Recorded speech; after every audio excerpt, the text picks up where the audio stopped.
Well, hello again, and welcome to another episode of the Hyperion Adventures podcast. I'm Tom. As always, I'm here with my beautiful, wonderful, Marvel-loving wife, Michelle. Hello, sweetie. Hi, everybody. So good to have you with us today. We are recording this episode on Sunday, March 10th, 2019, and it's just been another exciting week for us. It sure has. In looking at all the things to talk about today, I was like, oh my gosh, I hope this doesn't end up being another one of those marathon episodes, because there's just so many exciting things that happened this week. Right. It's been another crazy week in the Disney universe, in the Marvel universe, just everywhere. It's just been a fantastic week, and we can't wait to talk about it with you. But thanks for joining us today. In the future, you can find us pretty much everywhere you can find podcasts. If there's somewhere out there that you notice we are not, please tell us, because we'd like to become a part of that if possible. You can also find us on HyperionAdventuresPodcast.com. That's our own website. Matter of fact, we released a review this week, a written review on there, because we saw Captain Marvel a little early, so we wanted to get that out there before the screenings actually happened for most everyone out there. But we also have all our podcasts out there, and we're gonna be adding to it as we go along, just trying to gussy up that website a little bit more. Good term, honey. I like it. Yes. You can also find us, of course, and subscribe to us, better yet, on iTunes, Google Podcast, Spotify, and Stitcher. Right. And we also would love to hear from you all. In terms of these podcasts, we'd love a review. We'd love to get some feedback, what you like, what you'd like added on, switched up. Let us know. How can we become the best podcast possible out there? We would love to hear from you and let us know what we do right, what we don't do. Maybe not as quite right, like saying words like that.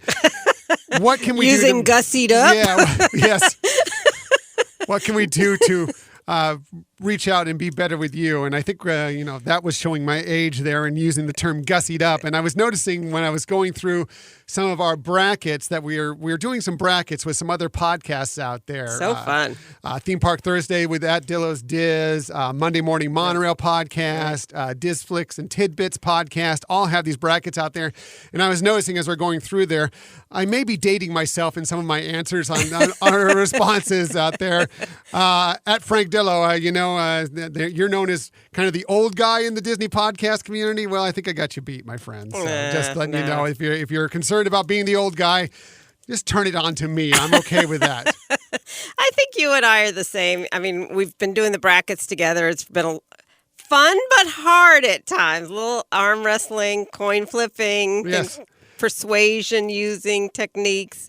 But I do think that we tend to go with the classics. Right. We just tend to sway with some of the tried and true originals, and as far as films, songs, attractions. Right. Just kind of the way we tend to go. I think we look into it a lot deeper, maybe more than necessary. Like, that was a first of doing this and that. Yeah. If it wasn't groundbreaking, right, if it wasn't for Snow White, there wouldn't be any other cartoon. Yeah. Yeah, none of these would be on this list if it weren't for Snow White. They wouldn't exist. Exactly. Yeah. Sometimes we go way too deep down the rabbit hole on these things, but we're having a lot of fun out there with these brackets, and maybe next year we'll do our own, but we're having a lot of fun with those that are out there this year. Anyways, we have fun with all of these podcasts, including a couple others that are coming up. We're going to be actually appearing on a couple other podcasts coming up this week, but we have a lot of fun with all these people out on Twitter, and you can always find us on Twitter at Hyperion Podcast. Also, we're on Facebook and Instagram at Hyperion Adventures Podcast. And if you ever want to contact us, ask us questions, let us know what you feel, just want to say hi, you can always email us at HyperionAdventuresPodcast@gmail.com. Right. And if you have a great story you'd like to share, let us know. We can just relay it if you get in touch with us through Gmail, and we'll give you full credit. Mm-hmm. So please let us know if you have something interesting, too, so we can share it with everybody else that's Absolutely. listening. We have a lot of fun on these pages, and we are going to get to a lot of that stuff coming out in the future as you contact us. So speaking of that, we got some great input on our last podcast. We had a lot of input on our 90s show, which was a lot of fun. Right. We loved it. And I want to give a shout out to Part of Our World podcast, and you can find them on Twitter at at POOW Podcast, Part of Our World Podcast. Right. They're great. They're great. We love them. Yeah. So they gave us some really great encouragement. They said, great episode, guys. Being 8 to 18 in the 90s, this was my Disney era for sure. I have fond memories of the park, Toontown, exclamation mark, going to the theater and spending afternoons watching Tailspins, Darkwing Duck, DuckTales, and Aladdin. You definitely got me all nostalgic with this topic. So that was a lot of fun. Yes, thanks, guys. We love your show, and we always appreciate you chiming in with our show. And right. It. We also got a tweet from one of our OG Hyperion adventurers, Dan Noon. You can find him on Twitter at HighNoon619, and he said, at Hyperion Podcast, movies I love from the 90s you didn't mention. We couldn't get to everything, but unfortunately, some of these are really good ones. Tombstone, The Big Green, DuckTales, Treasure of the Lost Lamp, Blank Check, Man of the House, Homeward Bound, Tom and Huck, First Kid, Air Bud, and Flubber. Robin Williams strikes twice, and so that's so true. Yeah, so good and thank you for your input. Those were all great things that yes, we didn't quite get in there. Maybe some we did, but we had a great time with the '90s episode last week, and we're going to be doing more '90s today. Exactly, and a shout out to Dan also about that Homeward Bound one. That really was that's one of those also hidden treasures that you don't really hear about much, but. Good story. Yeah, that's one of my favorites too. I haven't watched that one in a long time. I might know. have to go back and find that one Right. and check it out. So thanks for everybody that chimed in for our last week's show. This week we have a ton more stuff for you, including Star Wars Galaxy's Edge news, which information just keeps flooding out bigger and better every single week. It's coming out at a breakneck pace. We'll have our recap of Disneyland After Dark. Like I said, more 90s night. Yep. And there was an exciting Disney Plus update this week. But let's go back delving into the 90s. And that's because of our main topic this week is Captain Marvel, which came out on the 8th. And we screened it earlier in the week. And we have both a spoiler-free and a spoiler-full review for you. Right. We're looking forward to talking about this movie because it's spectacular. It's doing great in the box office. So really excited about that. Yeah, well, we'll talk about that in just a second here. But so what we decided, in the past, all our reviews have been completely spoiler-free. And we're going to keep that going whenever we have a review that's like a couple weeks ahead of time before the movie comes out. But by the time you're hearing this show, there's a good chance you've already seen it at some point. So we're going to give you both options. We're going to go the first few minutes of this show, giving it completely spoiler-free review. We won't tell you anything. And then we're going to have a very obvious alert to let you know we're going into spoiler territory. And then we're going to talk about all the real meat that happened within this film. We're going to, like I said, we'll have an alert. We'll warn you verbally by ourselves. And we're also going to chapter it. So you'll know if you don't want any spoilers, you can go from one chapter straight on to our Disney stories of the week, to our Disneyland After Dark one, and just go right to that or wherever you want to go. That way you don't get it spoiled for you and if you haven't seen it yet. But we just, we felt like for people that were listening to this either after they'd seen the movie this week or even weeks in the future, that not doing some of the talk of the meat of the story was just not doing the review justice. Right. But again, we will give you absolute alerts, but we'll get started with our spoiler-free version of Captain Marvel, the review. So this movie, as Michelle just said, it's doing great. It's doing great at the box office so far, better than expected. A lot of people thought the opening weekend was going to be at $130 million. It's already on a pace for $153 million in the U.S., $455 million globally, and that's $89 million of that is in China. Wow. It's looking like an $800 million to $1 billion movie as we're tracking right now. It's hard to say if this thing will have legs, if the numbers will continue on, but it definitely has a monster opening weekend. Right. And, I've heard that comment about whether or not it would have legs or not, but, after having seen it, I think that's going to be a pretty strong movie and one that we've said we're going to go back and see. So I think it will be pretty successful continuing on through over the next couple of weeks or whatever. I guess by the fact that Michelle's saying we're going to go back and see it, kind of gives you a way of what our review is going to be like for this film. But definitely it's we loved it. We really enjoyed it. It's another Marvel great film. Fits right in with the rest of them. I don't know where you'd place it within there, but we enjoyed it very much. Right. It's a marvelous. Okay. Can you edit that? That's really crazy. No, we're leaving that in. I'm sorry. You're going to say something like that? It's in. Oh, man. Talk about choosing words. Yeah, it's great. I love it. So it's an origin story that isn't truly an origin story, Right. Which is the one interesting thing about it. It's also an emergence of a hero from a decade in the past, which is interesting. The movie takes us through Carol Danvers, who's also known as Veers. Of course, she eventually becomes Captain Marvel in this. I'm not giving anything away by that. I think everybody can see that coming ahead of time. Right.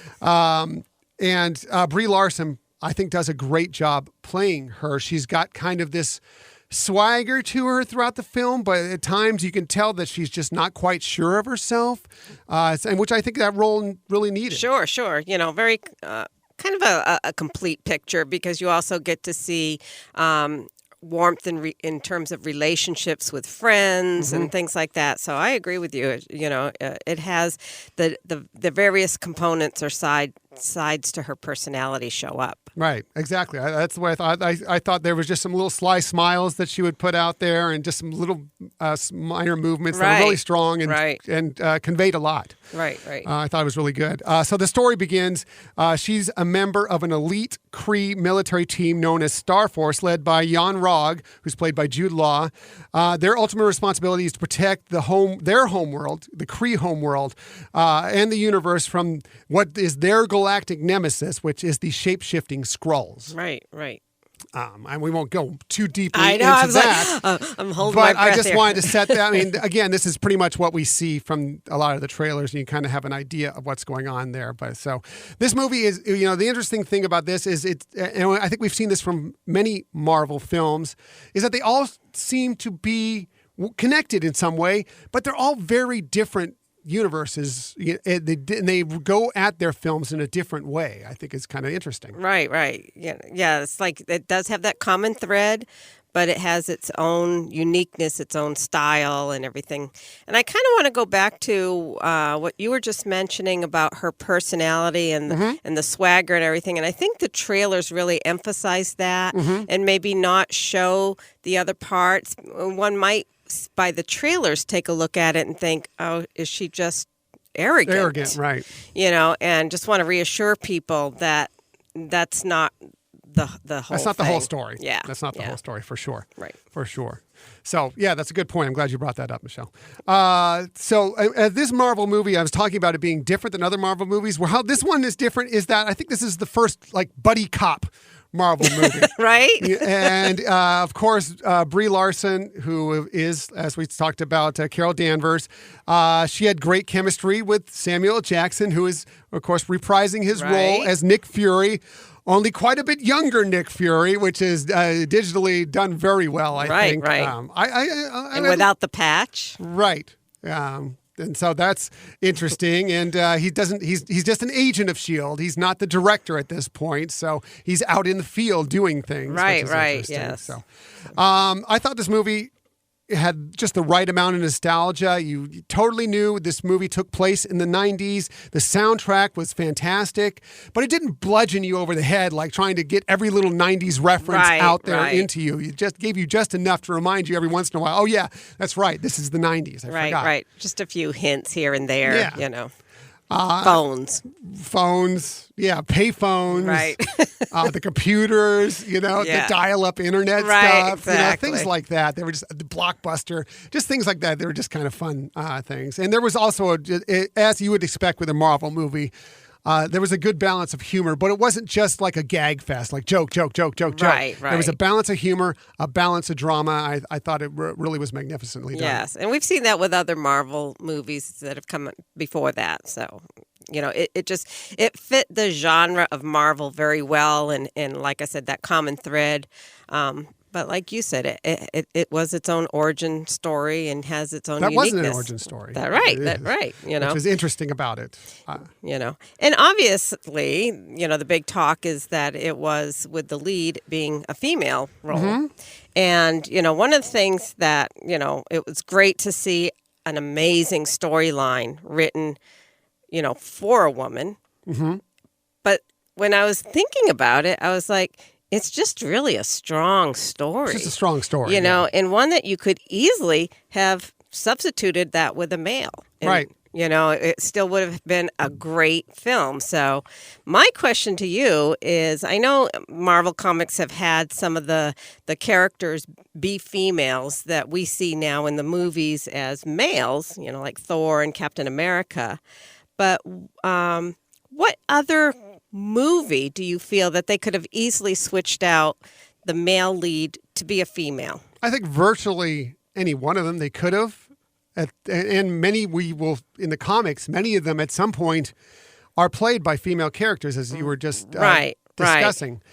I really do believe that, I don't know if Iron Man so much, although that in the comics does happen. I'm trying to go through them and think. Thor, son of Odin, I don't know if that's so much, you know, but again, another one that happens.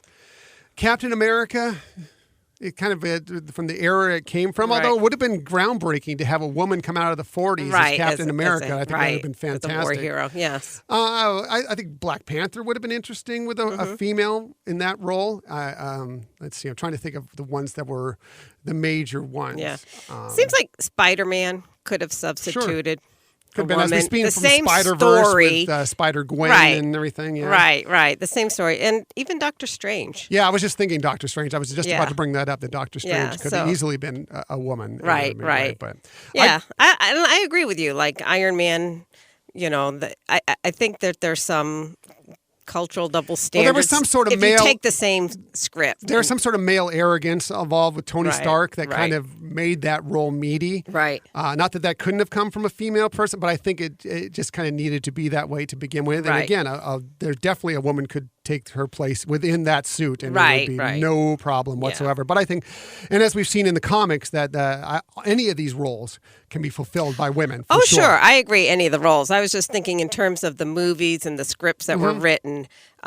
Like I said, with Captain Marvel, it could have been either you know, a female or a male with the same script, and I think there's just a couple others that Marvel has produced or Disney has produced under Marvel that could have also done similar. I think the Captain America one would have been really interesting because if you go back to the original Captain America movie, Captain America is a little weakling. He's a 98-pound weakling, literally. Right. And then of course found he has a great heart. He has a drive to want to do better, to do good, and he's found by this scientist who gives him the serum, which turns him into Captain America. That could have easily been done by a woman. And actually, that would have been a pretty interesting. Like you wouldn't expect a physically strong female in that time frame being in the military. Especially the 40s, Right. And we saw a little bit of that from Agent Carter within that because they were even cracking jokes at her during that film, and then she showed them what for a couple of times. Like, you don't mess with me. Yeah. And so she was kind of gender bending and doing some groundbreaking stuff as well.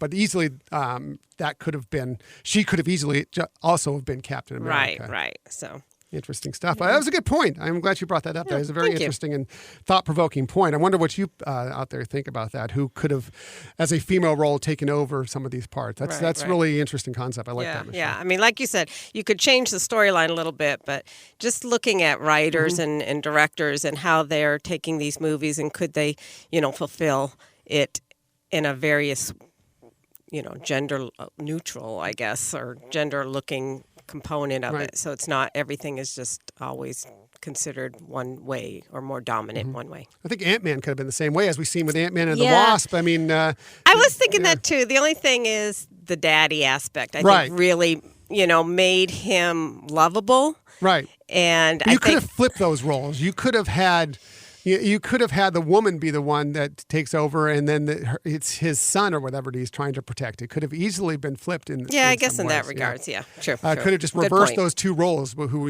Ant-Man and the Wasp. We could have just reversed those two roles, and it would have been interesting. Right. Yeah. At least in the first film. True. Anyway, interesting topic, and I like you brought that up. We could have discussed that for a long time, for sure. Well, thanks. So, but let's get back to our spoiler-free review of Captain Marvel. We like the supporting cast. I thought it was strong anyway. Lashana Lynch as Maria Rambeau, Ben Mendelsohn as Talos, the Skrull leader, Annette Bening as Supreme Intelligence, and of course, Goose the cat. Right. We love Goose the cat. He stole virtually every scene he was in. Oh yeah. It was great, and we can't talk too much about that, but we will in a second, but not yet. Right. But yeah, definitely a great character. And I just also love some of the names, and Rambo spelt right. Rambeau, as if it was French, but it's Rambo. Very Cajun Rambo. Right? I love that. So I think they did a great job with some of these, quirkiness of the names. Yeah. So, bottom line, I don't know do you have anything else to add before we just get down to the bottom line of what we thought of this film? No, I don't think so. Okay. Well, here's from what I think, and I think we kind of agreed on this a little bit. It was a little disjointed at the beginning. Maybe you thought it was a little sluggish at the beginning. Right. But I think it picked up in the second, and really, especially in the third act, and was really exciting, really great. Captain Marvel, Veers, Carol Danvers is a wonderful role model for everyone, but especially for young women out there. Right. She's a wonderful role model. It sets the stage greatly for Avengers Endgame. Yeah. Thanos, you're in trouble. I gave it 3.5 out of 4 stars. What do you judge it? Yeah, I would agree to that rating. And as you said, I when I was putting my notes together for today, put that it was a bit wobbly at the beginning. In fact, my thought when I was watching it was like, oh, is this going to be like Wonder Woman? It's a good story. It's a good movie. A lot of people love Wonder Woman, We didn't like it as much as other people, but a lot of people loved Wonder Woman. Right. I mean, I enjoyed Wonder Woman. Glad to have seen it and everything. Thought it was a good movie. Just didn't think it was an exceptional movie. And that's what my concern was at the beginning with this one. I was like, oh, man, did they kind of fall short on this one? But all of a sudden, it takes off, and it just does it, just keeps going, and it's just amazing. Yeah, I loved it. Yeah. I was actually captivated all the way through. I put it a little disjointed at the beginning, and I think it was a little disjointed, but I think that was partially intentional. We'll get into that in a little bit here, but I thought that was partially intentional, but I understood your point of view on that. But that's why I gave it 3.5 out of 4 stars, because I was engaged. I loved it, and it finished off with a wow. Right. I Exactly. really enjoyed it. So, and there may have been tears shed by me because it's a movie, and I cry at every film I see. I think I cried more after. I think you were crying, laughing at me. Yeah. Oh God, do I have to walk out with him? I know, no, I'm just so kidding. I love you, and I'm glad that you have that side of you. So very funny. I'm an emotional wreck. That's all there is to it. I'm an emotional wreck. You can appreciate the all the elements of a movie. So that's our spoiler-free part of our review. But hold on, it's time for spoilers. Just warning out there, we got our spoiler alert coming up here. That was good. Yes. I just wanted to give you some warnings that there is a spoilers coming here. So if you do want to stay spoiler free, I've marked the chapter from here on out. There will be you can go past it to the next thing when we're talking about Disneyland After Dark 90s Night, or you can go to Disney Stories of the Week, whatever you want to get to. That's fine. You won't have to any spoilers, but we are about to really talk about the meat of this movie. So if you don't want to hear them, go away now. Okay, now that you're still with us, let's get to this movie and the meat of it. And I'm going to start off right before the film even began. Right. And the Stan Lee tribute that was at the beginning was amazing. It was. In fact, I put that as, in my top 3 fun things about this movie. That was amazing. And, you just, who couldn't tear up with that? I mean, that was just so cool, and well done. It was a great way to tribute Stan Lee. It wasn't, over the top. It was just perfect. And I thought they would do a little something for Stan in there. Of course, I knew that there was going to be another cameo in there, which there is, of course. Right. And I thought that because I'd heard he recorded several of them, at least up through this. I'm not sure about Endgame, but I know through Captain Marvel he had recorded his cameo before he passed away. And I knew there'd be another little tribute somewhere, maybe a thank you at the end, whatever. But the way they hit it with the regular kind of Marvel logo unveiling where they kind of go through clips from films, but it was all him from all his cameos and all the films and all that stuff. And then a thank you stand right afterwards. And that was simply done. It was just beautiful. I loved it. It was. That was really, like I said, very tasteful, just, honoring a really great guy and really did it in a way that I think he would have enjoyed. And we were at a press screening. And the crowd still cheered loudly for that moment. It was really just started out the film in a really great way, feeling good, and, but still missing Stan and, and being sad. But it was a beautiful tribute to him. Now on to the real movie itself. The interesting thing about this is there were some twists that we weren't necessarily, some of them were kind of tipped on as you were going along. You kind of had an idea, but there's a couple other things you're like, not so sure. I was expecting that to happen exactly in that way. Right. I think the interesting part, one of it was that, and we went into this and you asked me about this going in. You're like, okay, the Kree are the bad guys, right? I know. Because trying to think about that when the movie was starting. It's like, wait, I'm so confused. But I didn't want to talk about it during the movie. Right. So, because we watch Agents of S.H.I.E.L.D., and of course the Kree are often in Agents of S.H.I.E.L.D., the bad guys in that. We saw Guardians of the Galaxy. Ronan the Accuser is a bad rogue Kree. Right. And so we kind of know that there's been some bad Kree out there. My point of view going in was like, okay, well, she's part of this team.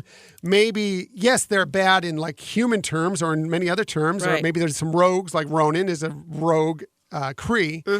But what they're doing is like they're fighting against someone who's trying to get them, to devastate them. So, from their point of view, from a certain point of view, to give you a Star Wars term, they were being the good guys in this. The twist in that was obviously not. Right. Yeah. Similarly, I mean, I was looking at it as, well, maybe this was the beginning before they became bad and kind of telling the story of maybe how they were before they were bad. But yeah, you're right. It was a unique twist to it. Right. And they even set it up where the Skrulls, every scene you see with the Skrulls in it, looks like they're the menacing people. They're being bad. They're doing bad things. And that's because we're kind of seeing it from the Kree point of view. They're setting it up that way. Yes. As you find out later in the movie, that's not the case. Actually, the Kree are hunting them down and trying to kill them. Wipe them out. Right. And genocide. Yeah. Absolutely awful, of course. So interesting the way that twisted around. Obviously, this is a story for women who struggle to find their place in the world. I think you wouldn't question that. It kind of fits in with that. But I feel that this movie's for everyone. I feel that many people can relate to that. I mean, women or anybody. I think it's obvious, Ellie, out there that, this is what hits you is that, women have these struggles out there. But I think everybody has these struggles. And that's why I feel when you see this film, you can relate to it as a man, as a woman, whatever. You can totally relate to it. The thing that they point out is a struggle for women, controlling men telling women to control their emotions all the time, which is, crazy. Right. Keeping your power in check as women, the one classic one was that, she's at the liquor store or whatever it is. And the guy rides up on the roller coaster. Is like, why don't you smile for me? And everything. It's a classic. Right. Just shady, creepy man talk. It's just terrible. Other things like women shouldn't be in combat. They weren't letting her and Maria Rambo flying. Right. And, combat vehicles. It was just interesting to see this. It's like all these things were striking against you, making you not be the full person you are. And then she puts it together, comes out of her shell and shows that she's as powerful, if not more powerful than anybody out there. Right. Kind of going along with what you're saying about, keeping your emotions in check and everything. And, him even telling her, look, you need to you can't use your powers. excuse me, you can't use your powers. You have to just do, with your own brute strength or whatever. And it's like showing the insecurity of a guy that a woman could actually be more powerful or more authoritative than he was. Right. So I thought that was interesting. And I'm speaking on this obviously as a male. I mean, I'm sure you have a completely either similar or different point of view from me, and it definitely hits you more at home than it does for me. Right. Well, I mean, I agree with you on that. I think I just really like that it was something that it just didn't focus on her as a female. Right. It just focused on her as a person, and and kind of try to make it that anybody can be strong. Anybody can have challenges that they have to get over, and so, yes, I agree with you from the perspective of, wow, what were things in the, her history with the flying was actually in the 80s even, and, what were women's considered typical roles at that time. So, yeah, I agree that, from a female perspective, it's great to see this unroll. But like I said, I think I feel more happy and proud that it's such a great story on its own, and she happens to be a female. Right. I agree with you completely. Like I said, to begin this little part of it, I think that this is, even though this is focused on maybe women and their issues, I think as men, we have some of these issues ourselves, right. Controlling our emotions. And not that women have that right. issue. I'm just saying that there's perceived thing. Maybe it's perceived for women and not for men, but we do struggle with that. Sure. I struggle for that many times, controlling my emotions the right way, as I just right. talked about crying through the film earlier, being unsure of myself right. a lot. Right. And I think it's a great, it's a great role model for women, but I think Captain Marvel is a great role model for human beings, for people right. in general. Exactly. And I know one of the scenes that was a really touching, emotional, wonderful scene where it's showing how she gets up after all those failures and trials.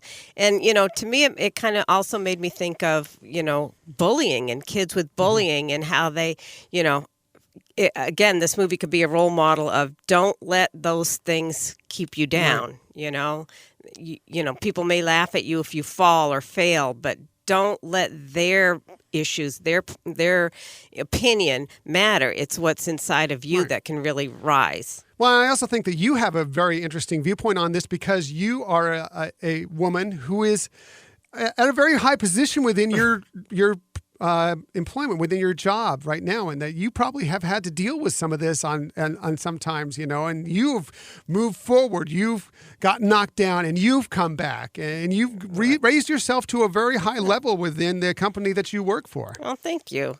I do think, I don't want to say woe is me. I think that especially being a small woman, or a short person, also, you tend to, as you're going through, tend to look kiddish, and it's harder sometimes, even when you're, like I'm in the medical field and I'm talking to doctors and everything, to come across that it is not just, a little kid or, that the information is just as valid coming from me, I guess. But yeah, I don't want to sound like, I don't want the podcast to feel like it's, but I agree with you. I'm just pointing out the point that right. you experience this, as many of you women out there who are listening to this every day have experienced some similar things. And I think it's great that this is out there. Right. I also think men do experience Sure. this at times, but just not quite to the level that we've seen women in society to this point. Yeah, no, that's true. And the other thing I want to point out on this is that yes, this has been brought up, and yes, of course, within this movie, it shows a lot of female empowerment, and yes, it's been brought up a lot in the media about how this is a great time when one of the first few roles where a woman is taking the forefront in an action movie or everything, and I'm right. looking forward to the day when this isn't news, right? Exactly. When it's just like, oh, here comes Captain Marvel. It doesn't matter who is playing Captain Marvel because women can do everything men can do. We have many times better. So you're finally learning. I yes. know. Yes. There's no question about Saying that. Saying it to you every day. Oh, I tell you, every podcast I talk about how better your tip is than mine. I know that for a fact that you do things better than me. So I'm just hoping and looking forward to that day when this is a big deal and it's great for women. I'm looking forward to the day when it's another Marvel movie Right, coming out, and we're excited exactly. for that. It doesn't matter who's leading the cast. Sure. But I agree. yay for this film. So good. I want to talk about also a secondary theme that I took out. I mentioned this to you that is kind of a little more under the radar in this, but we talked a little bit ago about the Skrulls. Right. And of course, they're perceived at the beginning from the certain point of view as the bad people, the bad guys.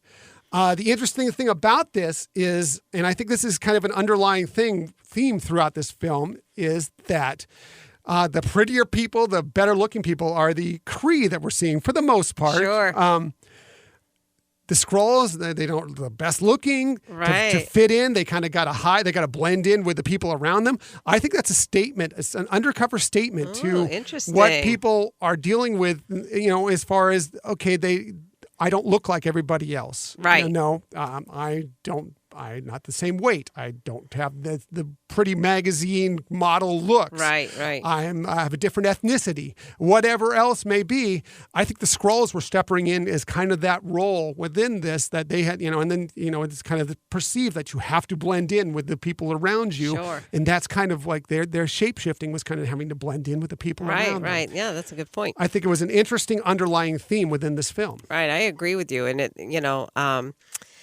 I think that when you, again, I don't want to, I feel like this is a podcast that's supposed to be all fun and everything, but when you look at the issue of immigrants and things like that and how they're trying to feel like they're fitting in, I think this movie kind of talked to some of that. Right. Some of those struggles. Right. And you saw a lot of that with immigration with, it's all about the Skrulls family. They're protecting their family and everything. And they're just trying to find a place within this world. So whether they're refugees, whatever you want to talk about, and I'm not going to get into a big political statement about this at all. I just thought it was interesting the way this film was put out there, as that was kind of an underlying part of it. Right. Well, as we're talking about it, this film is capturing a lot of real life issues and how to deal with them, and they're doing it in a comic kind of way, not comical, but comic setting. So it kind of helps bring to light some of these things, but also it's bringing to light the positiveness of how to deal with that and how to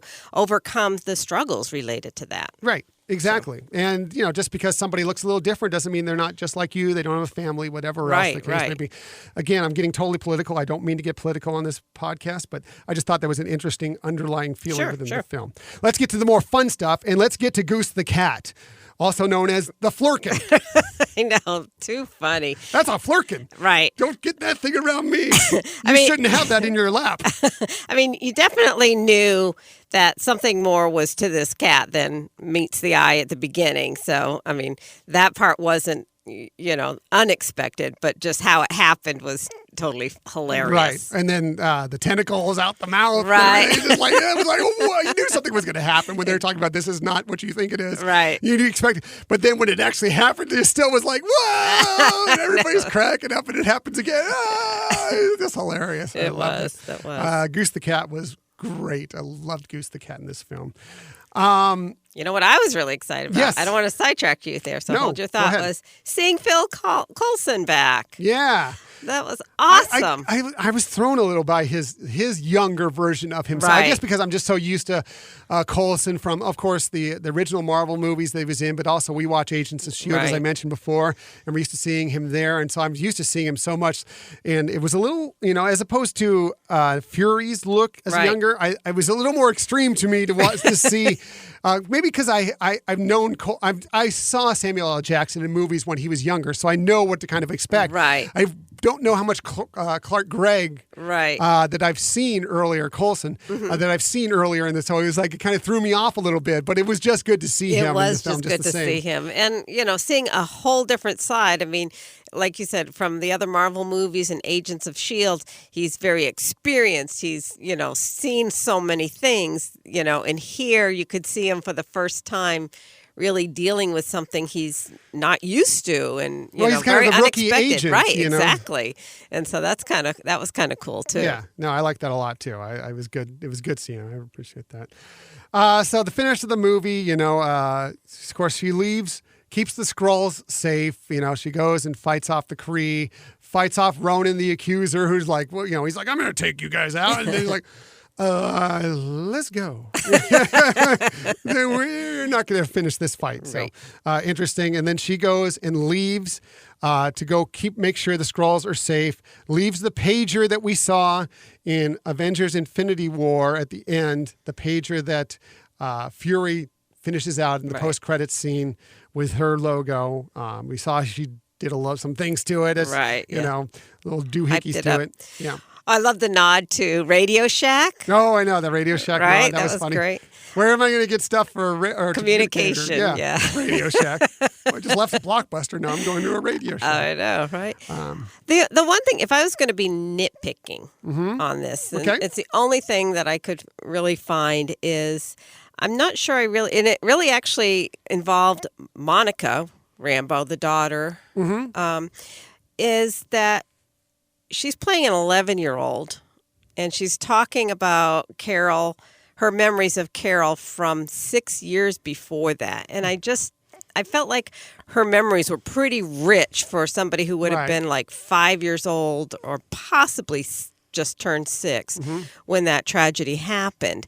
So that I just felt like I think they built up a lot of what her memories were. I wondered if it was showing more Maria. I can see what you're talking about. I think that she was just kind of that bridge between the two of them there. Right. I also think that, possibly Maria could have been reminding her about, they had all the photos from her. They knew her. You saw her playing with her as a little girl. Right. So she would have known her. But then, Maria, maybe she'll look at the pictures like, oh, what happened to Aunt Carol? And this and that. And Maria would remind her daughter about this. So maybe that was kind of, but I understand just from the that point of view, why it would look like that was a little bit of a hole. And why she would know so much about her. I agree with that a little bit. But like I said, it didn't, turn my opinion from this movie being wonderful. It was just, more as I'm thinking of some of the details of the movie, that was one that I thought of. But. Right.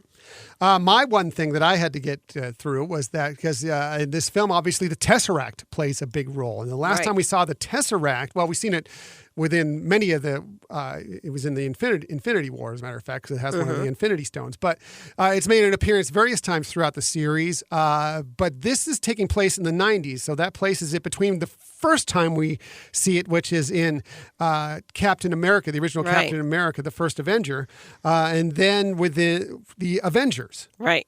So it's there. The last time we see it in Captain America, the original Captain America, Howard Stark, who is Tony Stark's father, is scooping it out of the bottom of the ocean. We went and watched Avengers just last night again, just to confirm some of this, to make sure our memory was correct on that. And yes, that's what they say in there. And then the next thing you know, it's in space in the 90s. Right. So that's my one little plot hole is that how did it get from Howard Stark to be up in space in the 90s? And my thought is that it must be somewhere, whether it was said in there and I didn't hear it or missed it, or whether it'll come out later that somehow the woman Annette Bening plays, who is the Kree who's trying to help these Skrulls, somehow got it from Howard Stark, and that's why it's up there, and that's how, and that's of course how Fury gets it, and that's how Fury has it for Avengers. Right, exactly. So it's just as far as I know, and maybe you heard it in the film. I didn't hear it. I need to go back and watch the film. We're going to go back and watch the film. But that was just my one little plot hole I walked out of the movie wondering about, and so I'm just trying to put two and two together at how that all happens. So, yeah, I totally get that. That is kind of a little bit like, makes you wonder. Right. And maybe it'll be explained later, or again, maybe I just missed it, which happens a lot in these films. When the first time you see it, you're just like, wow, you miss some of the details, and you catch the details later on as you're going through. Well, and if somebody there listening knows, let us know. Yeah, please let us know. We'll give you complete credit for it. Post-credit scenes, of course, it's a Marvel movie. Of course, there's post-credit scenes. And yes, the big one is the one that leads into Endgame, Avengers Endgame, and that was, we see Captain Marvel, Steve Rogers, Black Widow, Natasha Romanoff, War Machine, Rhodey, and Bruce Banner, of course, who's the Hulk, and they're they have the pager that they got from Fury, Right. and they're it looks like they've like put some rabbit ears on it or something, and they're trying to amplify it and send it out even stronger, and it's going to be, and then it shuts off. And you're like, what's going on? Why is it shut off? Right, lost And then, signal. So maybe we can start it again. Next thing you know, they turn around and there she is. And the only thing she says is, Where's Fury? And you're like, oh, yeah, Endgame. How many? 6 weeks? I can't wait. Well, and of course we saw a little taste of it too with the other Ant-Man movie that came out. I mean, it's all these little things coming up. It's just, making your mouth water to want to see this movie soon. Yes. And that was the one thing. Actually, I thought there'd be more within the film itself about tying it into Endgame, but I guess they just didn't really want to do that. I was wondering if there was going to be some sort of visit to the quantum realm to sort of explain how Ant-Man gets out of there. Maybe Captain Marvel in there. Maybe there was something with time shifting, something like that, but there wasn't. So, they've just kind of left it completely still up for grabs on what's going to happen in Endgame, which I actually kind of like. So that's good. Oh, yeah, yeah. And the fact that they're talking about that they are going to cover so much material to try to wrap everything up that, that it's possibly going to be a really long movie. That's fine. Yeah. I'm excited for it. I can't wait. And, of course, there was a second scene right at the very end of the film. And as usual, a lot of times that is just a funny, humorous scene. And, it's just Goose coughing up the Tesseract like a hairball on Fury's desk, which was pretty darn funny. Exactly. A simple scene, but it was pretty funny. Yeah. So that's it. I don't know if you have anything else that you wanted to discuss about the movie. No, not really. I think there's, like you said, I like the fact that there was a balance between the I don't want to say seriousness of it, but the storyline, but built in with humor. Again, as I mentioned before, I didn't want to give all the names away, but Marvel and the fact that, Nick actually kind of made fun of it saying Marvel. And I thought that was pretty funny.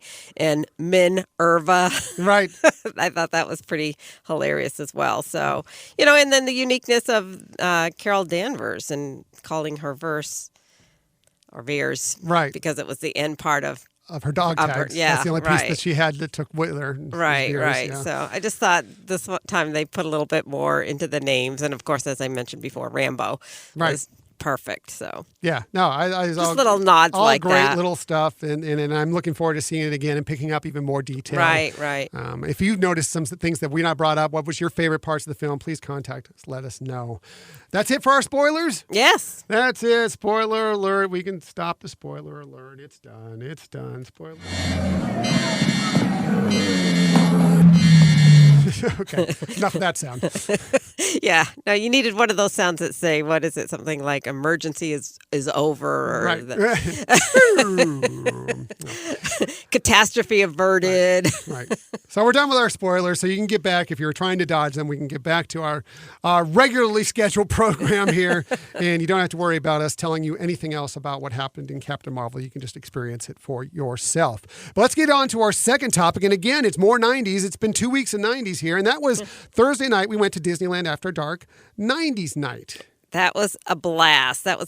And even though, personally we were having some struggles with some things with traffic, etc., my reflections of it are nothing but such warm fun. And Disneyland did it well. They did an awesome job at it. I thought, I commented to you at the night that I thought it was interesting because we've been to a few of these, and even recently this year. I mean, last year we went to Throwback Night, Star Wars Night. This year we went to Sweethearts Night, and now this one, 90s Night. This one to me had the most energy. I just thought it was kind of interesting. There was a lot of more singing and dancing going on. The crowd seemed really revved up. You thought there was, I know we love Sweethearts Night. Right.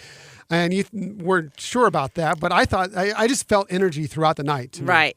And I rethought that because you did mention it, and I thought about it that, I think at the time when you said it, my thought process wasn't so much energy as engagement in terms of people really enjoying the night and enjoying all the activities.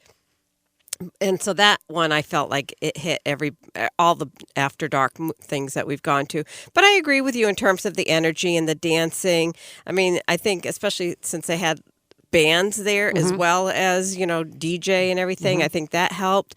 But I think the main reason was because it really hit a target audience that was very, very much into, whether you're talking the music or the Disney afternoon shows, whereas the other nights had to have a much broader appeal. And so you didn't have that same kind of focus. So as I thought about it, I think you're right. It did have more energy in the air from the people who were at the park. I think it celebrated an era that hasn't gotten a lot of that. I mean, you hear a lot about 80s night, there have been 60s, 70s stuff. Enough time hadn't gone by yet. Now it has. You didn't get a lot of 90s parties as much out there, So I thought it was interesting that this happened, and I think that everybody was willing to embrace it, and especially around some of these Disney shows and movies. That they grew up loving. It was kind of a golden era, as we discussed a little bit in our last episode of the 90s, and whether it be Disney movies or Disney television, it was kind of a golden era, and people were excited to celebrate it. Exactly.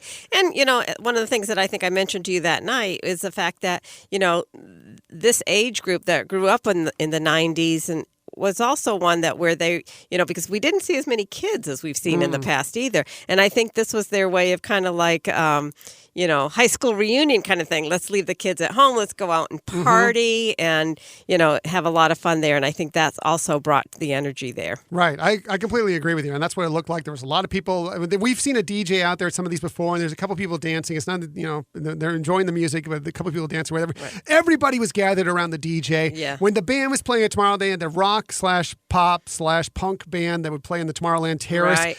Tons of people showed up for that band.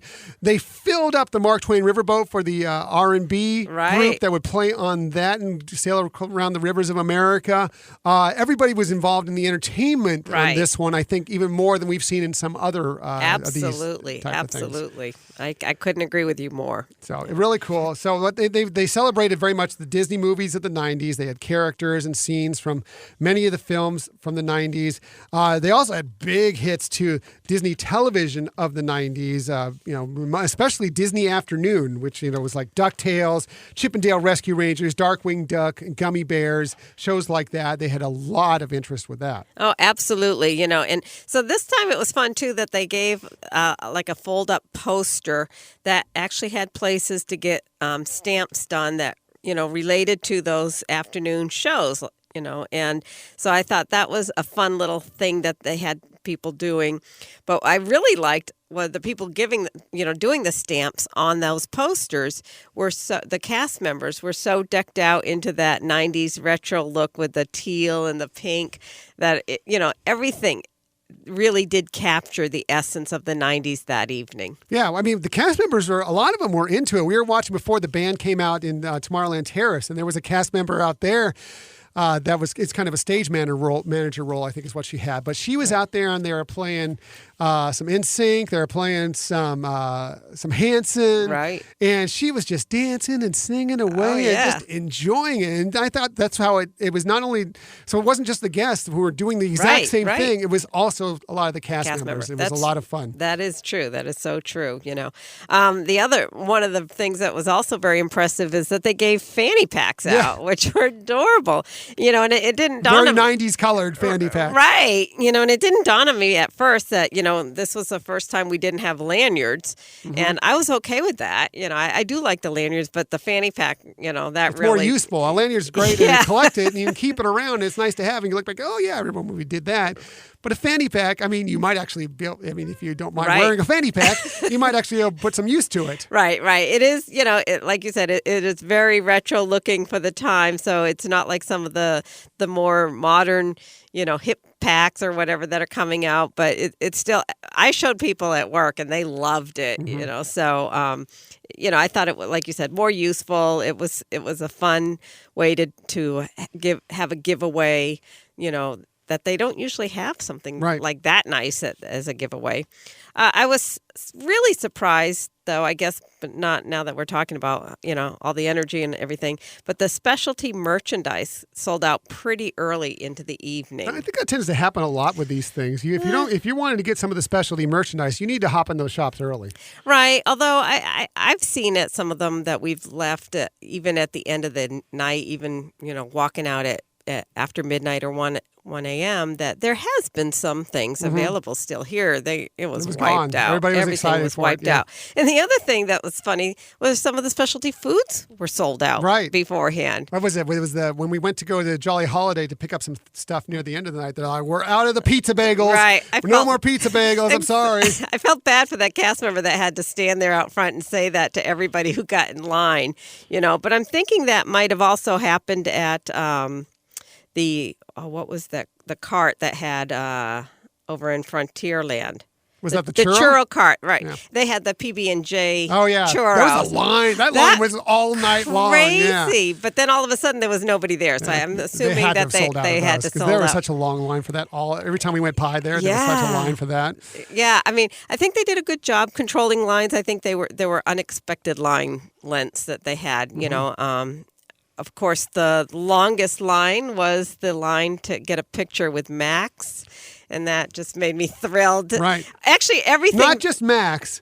Max in his Powerline costume exactly. from the Goofy movie. Right. If you've seen that film and you know at the beginning of that film, he's in a Powerline outfit, and that's what Max was dressed up. It was awesome. It was awesome. It was awesome to really see the energy around the Goofy movie. I mean, we've talked about how it seems like that movie doesn't get a lot of love, but it did seemed, night. That night you could see that there are a lot of people who loved that movie. I mean, as we said, the line for pictures with Max was the longest of any lines there.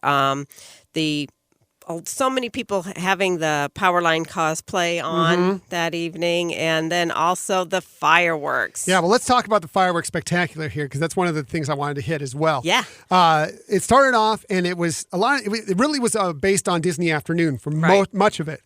They had the theme songs from some of the shows we talked about before: Chippendale Rescue Rangers, DuckTales, Gummy Bears, Darkwing Duck. A lot of that. They went through a lot of those, and it ramped up. Of course, DuckTales with the woo, and everybody going through that.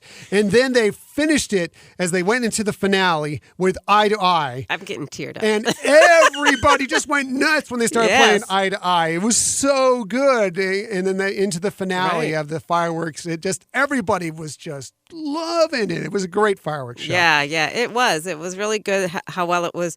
I felt like it was more choreographed to the music than some of the other fireworks shows we've seen.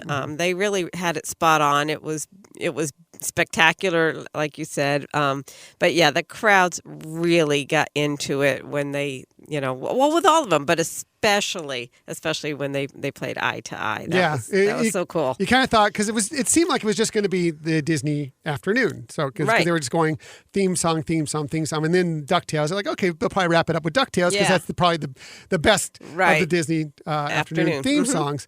But then right after that, and they went into Eye to Eye, and everybody just lost it. It was great. It was so fun. Yeah. And we also, and this one, unfortunately, we missed it. We did see Max in the Powerline costume, but at some point, Goofy went over to Max, and they danced to Eye, which was, we saw it a lot on social media, but we missed it. But we saw them to do that. They do that sometimes on the Get Your Ears On dance party that goes in Tomorrowland, but not in the Powerline costume that Max was wearing. So that was really cool. Yeah. And like you said, I'm not sure, but it probably was one of those where they were getting ready to switch out people or whatever, that, because it's not, I didn't see it in the program as a show that they were, So whoever was there was lucky to check that out for sure. But had that been a show, man, that would have been a hard one. Yeah, we would have been there, and that would have been a hard one to actually get to the front of, I'm sure. Right. I don't know if you would have seen it with your vertical challengeness, but it would have been cool to see. But I thought this was great. It was fun. I loved it. Yeah. I'm glad we went. We had a great time with it. And we even walked away. See, I thought going in, it was no coincidence that it was 90s night and Captain Marvel was coming out right at the same time, which is set in the 90s. And I guess it was a little bit of that, but there really was no reference of it within the actual night itself. Right. But we did walk away. They gave us Captain Marvel posters as we walked out the door from it. Nice touch. Nice. Yeah. So that was cool. It was a great night. If you went, tell us what you thought about it. We'd love to hear from you and find out what you thought. And I'm sure it's sold out already, but Heroes Assemble is coming up at Disney California Adventure Park in late April, right around the same time that Endgame is coming out. Yes. So we're excited to go do that, and check into it, see if it's sold out or not. I would imagine it is, but they do these nighttime, these Disneyland After Dark nights are really fun. Yeah, and it seems like each time they learn from it and they up it a little bit. So it's really, even if you have an annual pass and you're paying an extra fee for this, it is still well worth it. It's a different experience altogether. Right. Another thing that I wanted to point out that I pointed out the night of is because everybody was dancing and I guess they were in line for peanut butter and jelly churros. Right. And everything else. That actually the attractions. Yes, there's always at these nighttime events, usually easy access to the attractions, but it seemed like people didn't even care about going on the attractions. We were walked on many of them, right? Exactly. Barely any line at all, if any. So that was kind of a fun little aspect of the night for us. Right.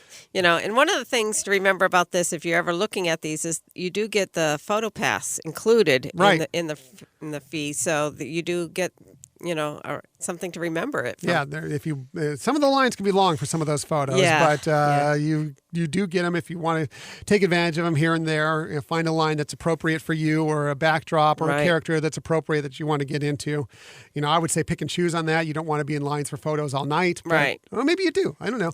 I don't want to be in line for photos all night. Right. I think what was nice this time too is even though they had some throughout the parks, they had a grouping because of the afternoon Disney afternoon characters. They were kind of grouped together that you could kind of then judge, hey, what's a line or two that I think that I can get through both of these or several of these easy enough. Whereas in the past, that hasn't been the case. And you're like, okay, this line is really long. Let me go try another one and see that line is long. And then you find yourself wandering throughout the whole park and seeing everything is full. Whereas here, you could easily pick out something. Right. I think they had, a lot more simple backdrops, and I think that was able to split things up enough. There were more photo locations, I think, and I think that's what one of the things they're learning is that, fewer photo locations, people are in line all night for these photos. If you have more of them, then, you can pick and choose the lines because it's more spread out. People are going to different ones. Of course, the Max one was the biggest line we saw all night, but it was good. I'm happy.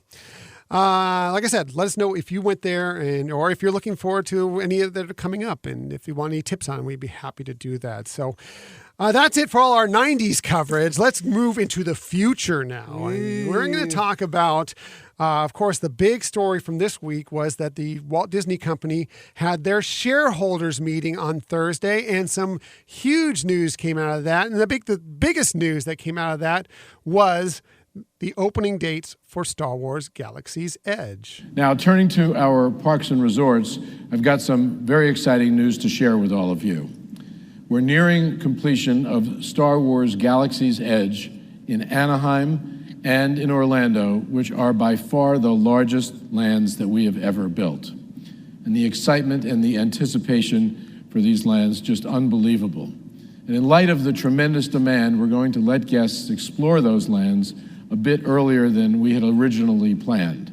And so I'm happy to announce that Star Wars Galaxy's Edge is going to open up at Disneyland on May 31st, and then at Disney World on August 29th.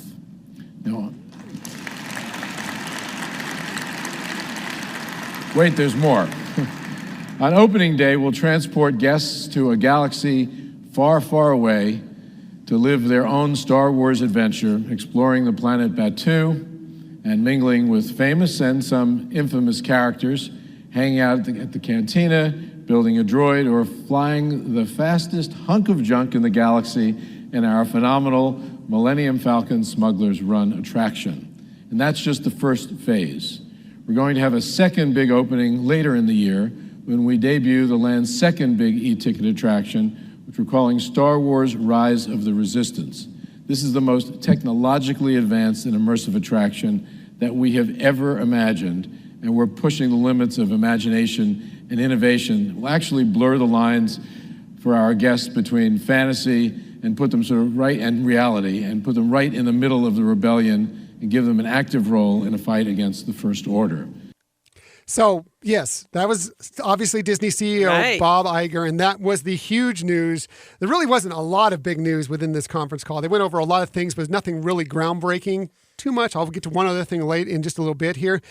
But that was huge news that both of these parks are opening up earlier than expected. Right, exactly. I mean, we were told much later dates from the very beginning. We were excited when, I guess a couple months ago, he announced June for Disneyland's opening. So this is pretty exciting that it got moved up. Right, and definitely for Walt Disney World, because originally it was fall, and we were even expecting it to be like late fall, Right, maybe exactly. November. Yes. But it's obviously opening up in late August into September. Now, of course, as you heard there, they're going to be opening up in 2 phases. So the Millennium Falcon Smuggler's Run will be up and going when this park opens up. And of course, Oga's Cantina and all the other shops in and around Batu, Black Spire Outpost will be open. But Star Wars Rise of the Resistance will not be open yet. I think it's kind of interesting that they decided, I think they saw that this was going to be done. And, why should we have this thing when it's ready to go, for the most part, except for one attraction, just sit and wait while we wait for this other attraction to be finished. Right. And I think they decided, no, let's open it up. I know there's a lot of people excited to go do this, and we'll have it available for them just a little bit earlier. They just can't do this attraction yet. Now, some people will, and I saw this on social media, some people complaining like, oh, it's Disney going for another $1, having you go pay twice to go to experience them both.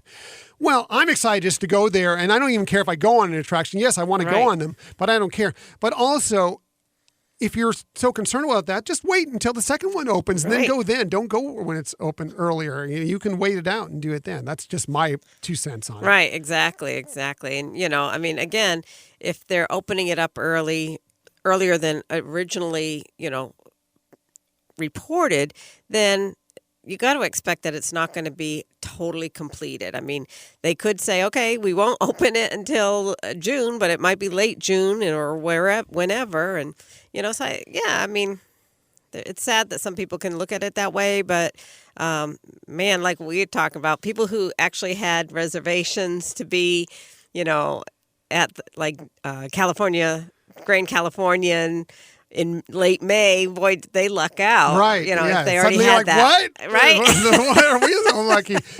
We were trying to actually beat the crowds to Right. Galaxy's Edge, but now we're lucking out. And some people that had some reservations a little later might be like, oh no, too bad. But they'll still be there. Right. So the interesting thing that also came out about this, and I'm going to read this straight from the Disney Parks blog, is that. That they'll be offering, well, let me just read it right out of the Disney Parks blog. Guests planning to visit Star Wars Galaxy's Edge at Disneyland Park in California between May 31st and June 23rd, 2019 will need valid theme park admission and will be required to make a no-cost reservation subject to availability to access the land. Information on how to make a reservation will be available at a later date on Disneyland.com and the Disney Parks blog and the Hyperion Adventures podcast. Guests staying at one of these three Disneyland Resort hotels during these dates will receive a designated reservation to access Star Wars Galaxy's Edge during their stay. One reservation per registered guest.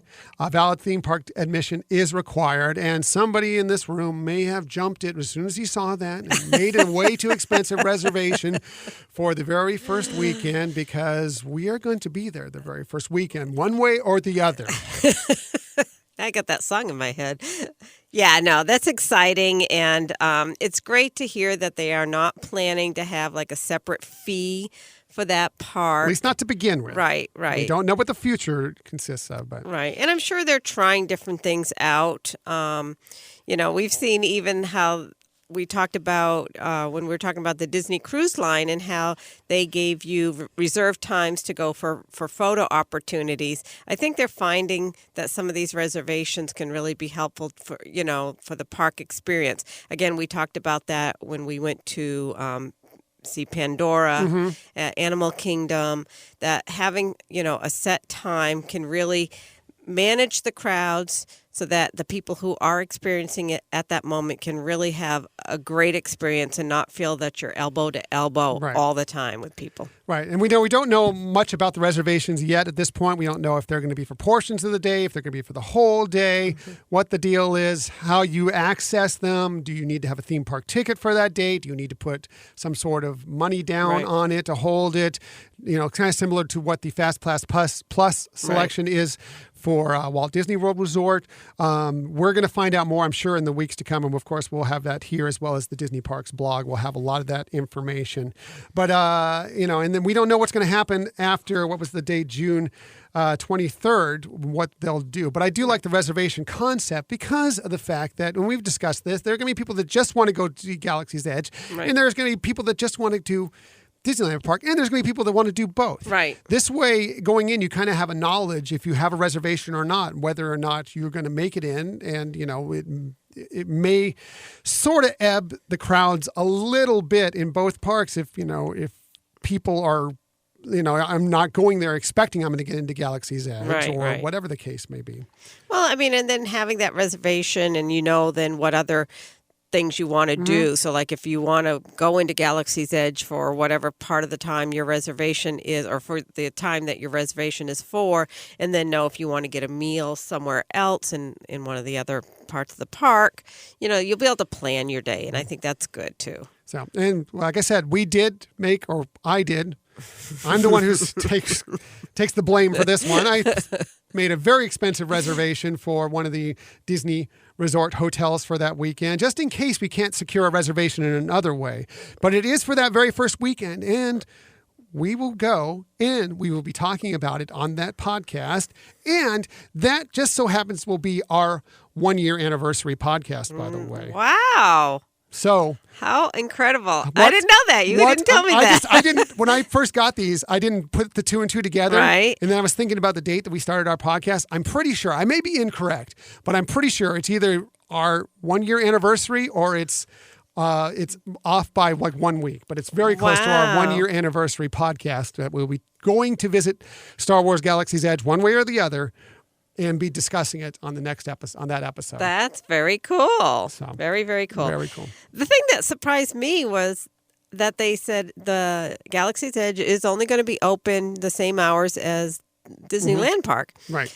Or Disneyland Resort Park. And that surprised me because I was kind of expecting, when we were talking a few episodes ago about Star Tours opening, just an attraction, and how they stayed open for 60 consecutive hours. I was kind of expecting something, similar, that they would have this land stay open, for several consecutive days. Well, let's talk a little bit about that. The interesting thing about this is that they've said in the Disney Parks blog write-up on it that there will not be open for extra magic hours. Right. It will not be open for during any of the other extra times. Sorry, I'm blanking on the other one, but you will not be able to go into it early and get into this, because I think that's what a lot of people thought, is that maybe we can go and stay there, right, and then we can get in there, before rope drop and get in. So that was an interesting point of view on it. And I don't know, except at Hollywood Studios, it will. Yes, that's right. I'm talking about Disneyland mostly. Right. They will be doing it at Walt Disney World Resort. At Disneyland Resort, they're not going to be doing that. So you won't have, at least as of right now. Now, things could change. They may feel this out and decide to change it at a later time. Right. But as of right now, it was written up. I'm just going to read how it was written up here, just so there's no confusion, or less confusion anyway. A reservation will not be offered or required to experience Star Wars Galaxy's Edge at the Walt Disney World Resort at this time. You should know that valid theme park admission to Disney's Hollywood Studios is required to visit Star Wars Galaxy's Edge after its opening on August 29th, 2019. Capacity is limited, so know that going in there. Not just everybody's going to get to go in. When it gets full, they're going to cut it off and not let more people in, so be prepared for that. Additionally, Star Wars Galaxy's Edge will be available during extra magic hours. During extra magic hours, guests staying at select Walt Disney World Resort hotels can spend extra time at Disney's Hollywood Studios enjoying select attractions. Details will also be available at a later date on DisneyWorld.com and the Disney Parks blog in the Hyperion Lectures podcast.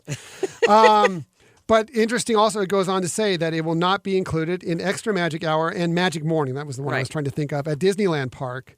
So just know that going in, that if you're thinking you can get into Galaxy's Edge by getting the extra magic hour or the magical mornings, that's not going to be the case. You will still need, at least at this point, the reservation. We'll see what happens after the 23rd. Right. So, but interesting stuff. Also interesting that they're not offering Fast Pass service for either park right now for Smuggler's Run. So I don't know what that's going to mean. I'm sure that they'll have more detailed information coming out in the future about what's going on. Right. And as it is, it seems like we have more information every week. So I'm sure we'll get more information next week and the week after and the week after. And it'll continue to extend our podcast as we keep talking about these things that we don't necessarily expect to be talking about with Galaxy's Edge. Right, exactly. We're so excited for it, we just can't help but discuss it at length. So. Well, they didn't say they wouldn't have fast passes, though, right? They said not at this time. They're not planning on it that's at this right, yeah. time. Now, that doesn't mean it's not going to change. Right. I think Disneyland Park is going to be really they're going to look at this and see how this works, especially with the reservation system to begin with, and see how that plays out. And this is going to play a lot into how Disneyland moves forward after the 23rd of June, and also once August 29th hits with Walt Disney World Resort, how they look at it from there as well. I think it's going to be an interesting just kind of experiment to go I was just through going it to say that same and word. see what happens and what's best. And as we've talked about in the past, the resorts are totally different. The clientele, the guests that go to the Disneyland Resort are very annually pass driven because there's so many people in and around the LA, Orange County, San Diego, Santa Barbara area in general that are within 2 hours of driving distance of this park, just millions and millions of people, that it's really driven by annual pass holders, whereas the Walt Disney World Resort is really driven by vacationers because, yes, the Orlando is a decent-sized city, but it's not anywhere close to even any of these cities I just mentioned, even Santa Barbara in Southern California, as far as population-wise. So a lot of it is driven by guests coming on for, week vacations, 5-day week, sometimes even up to like 10 days, 2-week vacations out there, So I think it's a lot different when you look at it. So. Yeah, I think that Disneyland is going to have not just because they're the first to open, but just because of, like you're saying, the type of clientele that are driven to it, being annual pass holders, and space issues, the multiple entrances into that part of the park. I mean, I think they have a lot that they're going to have to deal with here that they aren't going to have to deal with at Hollywood Studios. So they've stepped up the plate to go with the harder challenge first. So that was kind of interesting. Absolutely. I think it's going to be interesting to see what all this shakes out. And as we've been talking about for a long time, and I'm looking forward to seeing what comes of it, but I'm mostly looking forward to that we will get to go. I know. One way or the other. If I can get out of that reservation, I'm going to try to, because that's a lot of money. But I'm just glad that we're guaranteed that we're going to be there and seeing Galaxy's Edge on the first weekend and get to talk about it on our podcast and share what we saw and learned from it with you, our listeners out there. Yeah, hopefully we'll be able to have some pointers for you. Yes. I'm hoping so. I'm just looking forward to flying the Millennium Falcon. It's going to be cool. But I'm looking forward to walking through the land and shedding many man tears as we walk through the land. It finally has happened. It's going to be so great. I'm so excited for it. So, by the way, this is pretty much going to take up our Disney stories of the week, but I have one more thing from you that came out of the conference call that was big news. I don't think most of it that happened was big news for anybody that wasn't there. I think they showed a lot of film clips from films that are coming up in 2019, some stuff from Episode 9 from Star Wars, the new live-action Lion King that's coming out, all sorts of stuff about that. They ran down a bunch of things and showed some video clips for anybody that was actually a shareholder that was in attendance. But as far as groundbreaking news, there was only really one other thing that I've really found interesting, and that had to deal with Disney Plus.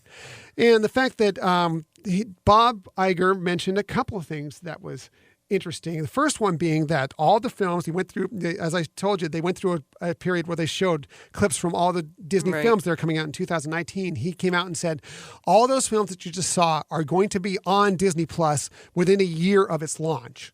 So it's interesting to know that those films are going to be, if you subscribe to Disney Plus, all those films are going to be there fairly quickly for these, maybe a lot quicker than they were for, like, say, Netflix or some of these other companies that had them on there. So kind of interesting. The second piece of news, which I think was even bigger news, was this.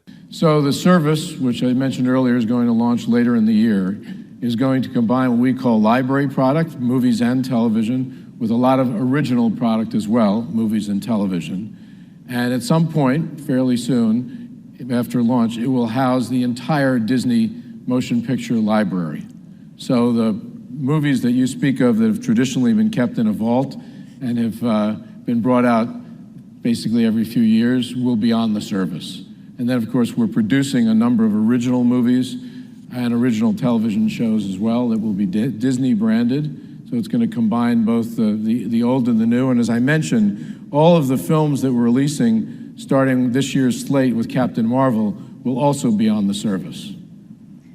So there you go. So the biggest news of this is that every single Disney motion picture will be on this streaming service. Goodbye to the vault. If you don't know what the vault is, it would be like every 3 years they'd be like, okay, here's this movie out of the vault that you haven't seen in 20 years. No, now you're going to be able to access all the classic movies on Disney Plus. That is fantastic news. That is exciting news, and because sometimes you just want to check out one of those old movies, and that's great that that's going to be available. And it's interesting because right now they do sell those. Like they are right now doing a new release for the anniversary of Little Mermaid. Right. So I mean, it's interesting that they're going to do that, considering that they're going to have those movies on there from the vault. Right. I think it's great. I'm love that, if I have the interest, I want to go back and watch The Brave Little Toaster, it'll be there. If I want to go back and watch Bambi, it's there. Sleeping Beauty, any of these, classic, Fantasia, any of these that you maybe not have in your library, but you want to experience it. Maybe your children have never seen it. You want to show them to them without having to purchase it or rent it online, whatever. As long as you're subscribed to this service, it's going to be there. I think it boosts the value of this service immeasurably. Oh, yeah, absolutely. I'm also hoping, he didn't say it. At first, when I heard it, I thought he was saying that everything in the Disney library is going to be there. He didn't say that. He said the motion picture library. I'm still hoping that they're going to go back classic television as well. So we get some of the original Mickey Mouse clubs. I know that there's some people out there, I'm looking at you at Delos Diz, the 90s version of the Mickey Mouse Club they're big fans of that.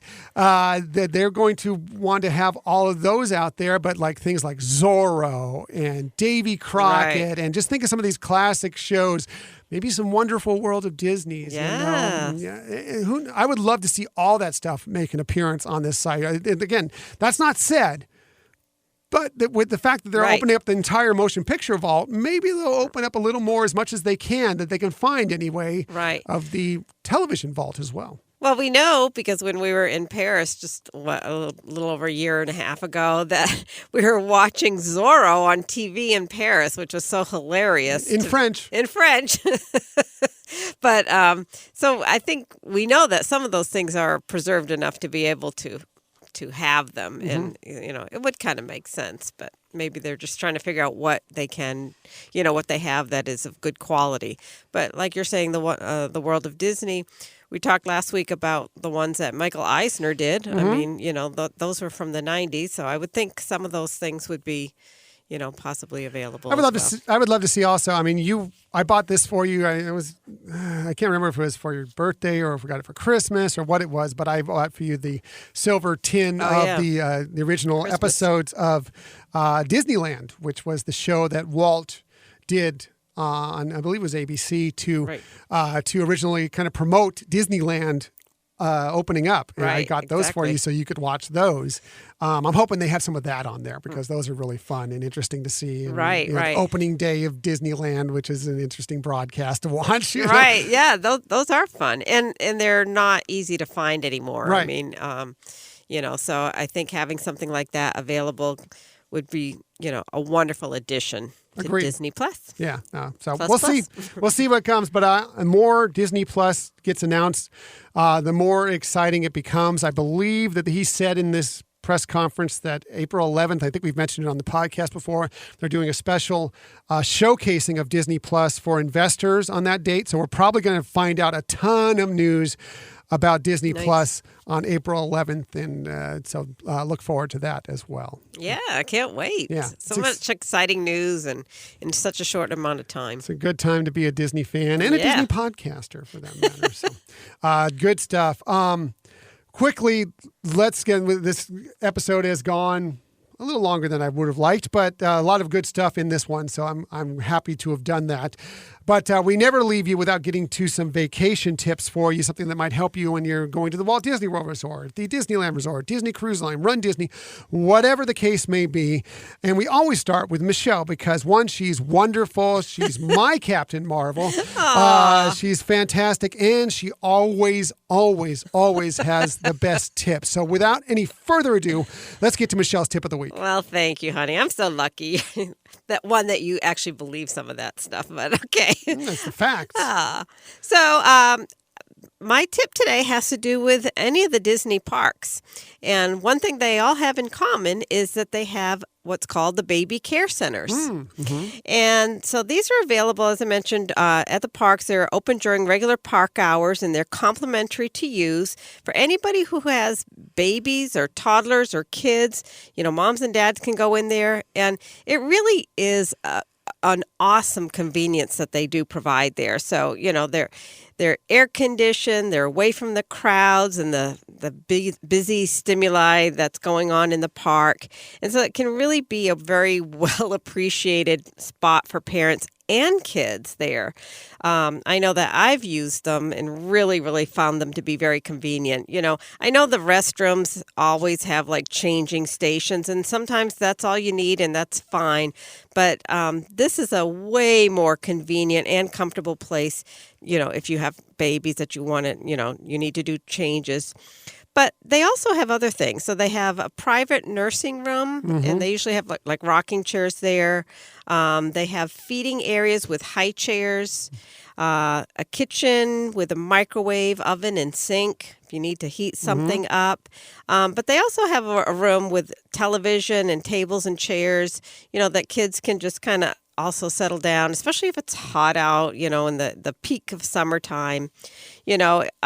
And then if you did forget to pack something or if you ran out of something, they do have the availability to sell some supplies like formula, baby food, juices, bottles, diapers, and, you know, even some over-the-counter medications. So if you have little ones, keep in mind that those are very convenient things to use at any of the Disney parks, and you will not regret going in there. Right. No, that's good to know, because I think there's a lot of parents out there that wonder, especially with the really tiny little ones, you know, whether it's worth it going to the parks, how difficult it'll be having them at the resorts and at the parks, and let them know out there that these things exist to kind of make your day go a little bit more smoothly is very helpful, and I think it's important to know for sure. Right. And we've talked in the past about, you know, factoring in some downtime. You know, if you're spending, you know, just the whole day in the park and you don't have a hotel to go to, or it's your checkout day and you're going to be all day there. This is also another way to really, you know, bring the kids in and just give them an opportunity to not be in the hubbub, you know, to have, like I said, it's air conditioned. The TVs are usually playing some cartoons, you know, something that can be entertaining but just not overstimulating. Not that the kids shouldn't have a good time, but I mean, I'm just saying that it is a way to really detach a little bit, regroup before going back out and, you know, and hitting all the fun things that the parks have.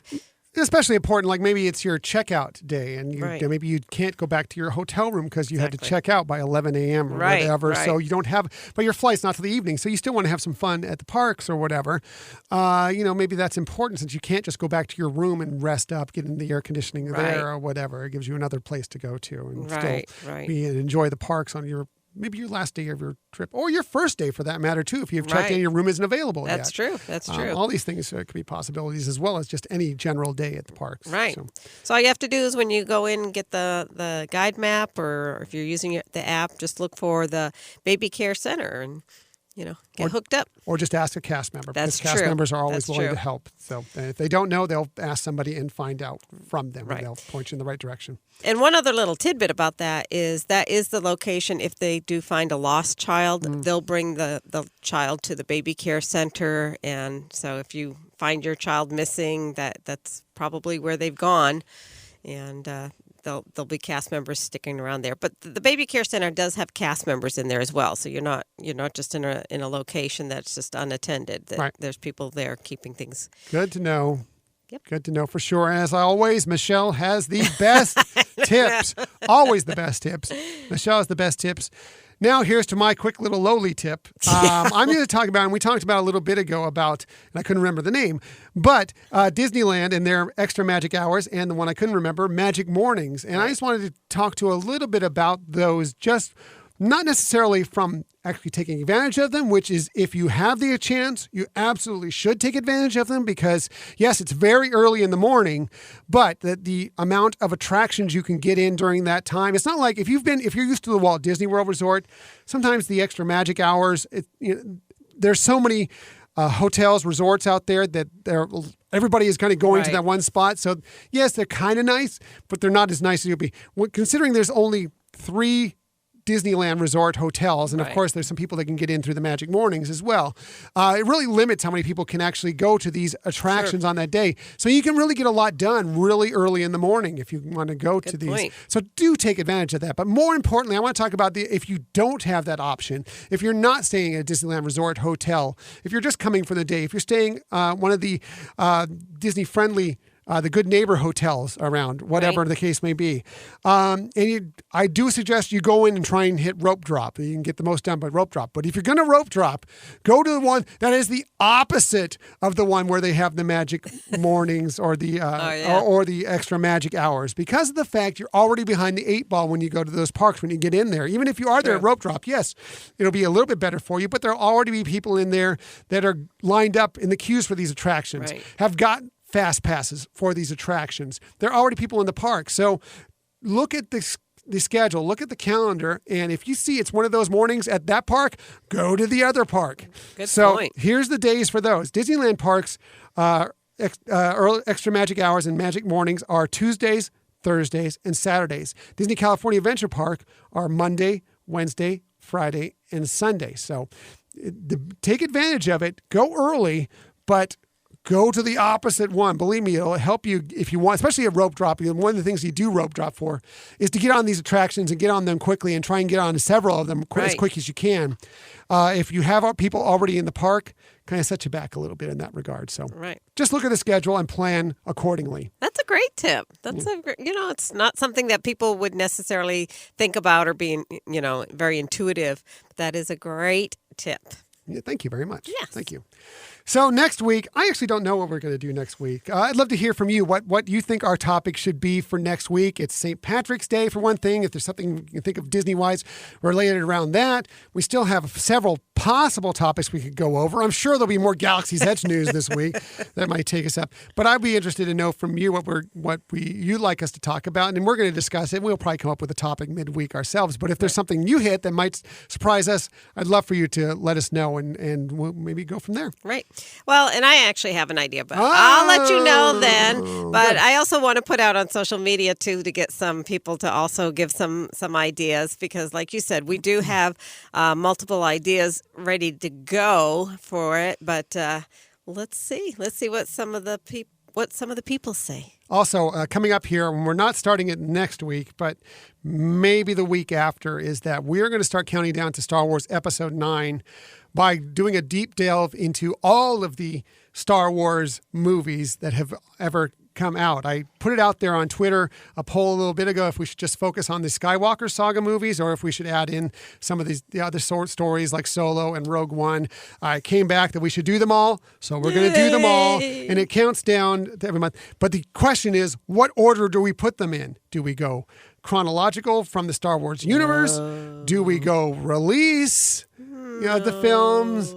It's really, and so I'm going to be putting out a poll probably this week to try and figure out what order we should go in. So I'd love to hear from you. We'd love to hear from you as far as what order you think we should go in as we delve into these. There's an argument for many different ways to approach it. We want to hear from you what you think is the best way. So please let us know that. And the best way you can get a hold of us and follow us and find out where this poll will be, which will be on Twitter, which is @Hyperion Podcast. You can also find us on Facebook and Instagram @Hyperion Adventures Podcast. And if you have an idea for our show for next week, or if you have an idea for how we should approach anything for that matter, including the Star Wars films that we're going to be looking at, please email us, HyperionAdventuresPodcast @gmail.com. Right. And so we do want to hear, if you do reach out to us, we'd love to hear, kind of the explanation of why you think we should go into a certain direction of how we do that rolled out. So. Right. Interesting. It's really interesting. I've run it through my head like 100 different times and 100 different ways of how to go in the order we should go in. It's going to be interesting to see what you think and how we actually end up approaching it. So anyway, we appreciate you found us today. In the future, you can find us most everywhere you find podcasts. We also have our own website, HyperionAdventuresPodcast.com. We are on iTunes, Google Podcasts, Spotify, and Stitcher. Please subscribe to us there. It's the easiest way to get our podcast. We'd appreciate it if you tell a friend about us. That's the best way to get it out there is word of mouth. But also a quick rating. Just click the stars on one of those sites. And if you have a little more time, a review will do wonderful things for people who don't know that we exist to help them find us out. Right. And we really appreciate it. And we really appreciate your input. So. Yes, we love all our Hyperion adventurers. Yes. We love you all. We appreciate that you listen to us most weeks, if not every week. We really love that. So thank you so much. And thank you for listening to the Hyperion Adventures podcast. We look forward to sharing some time with you again next week. Yeah. With whatever topic it may be. We'll see. But until that time, I'm Tom. I'm Michelle. And we hope that you have a magical